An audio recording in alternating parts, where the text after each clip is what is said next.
Gasoline prices are at record highs, and there is little to no relief in sight. Looking at March production, and March was a very good month.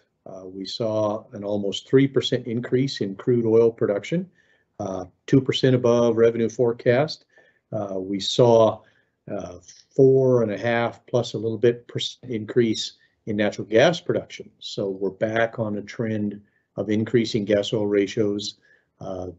We had seen that prior to the winter months turn down, and so that seems to be a long-term factor that is back and pretty much confirms what we were anticipating and projecting going forward. Crude oil prices extremely strong. Today's price is almost $102 a barrel for North Dakota Light Sweet and $106 West Texas. So we're estimating about $104 a barrel for North Dakota crude prices. That's more than double revenue forecast. Revenue forecast was based on $50 oil, so that's 108% above that.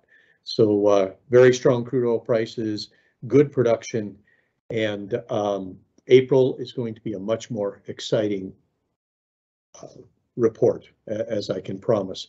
We suffered 2 blizzards about a week apart in the month of April. We saw production in the first blizzard drop from about 1.1 million barrels a day to 750,000 a day.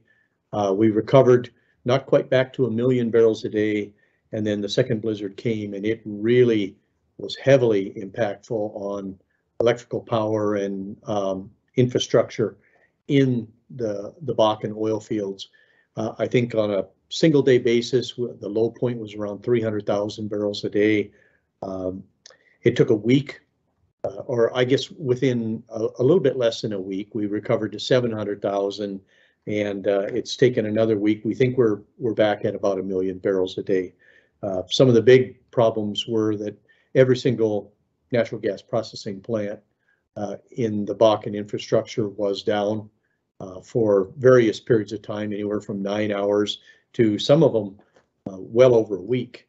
And so just this past week, our largest gas plant came on, and that's really enabled a lot of production to come back on. So we're back to 1 million barrels a day, maybe a little more.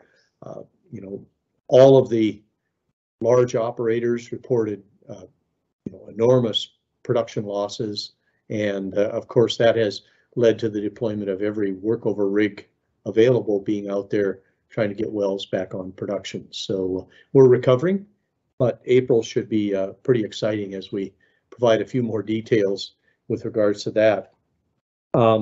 Rig count gradually increasing. Happy to report that today we're at 40 drilling rigs. We haven't seen that number since March of 2020.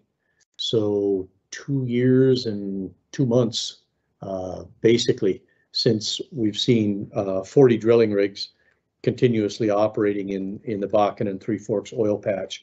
So that's really exciting news. The number of wells waiting on completions continues to drop gradually. We this week have 15 frac crews working, and we haven't seen that many frac crews since April of 2020. So over 2 years since we had that number of frac crews.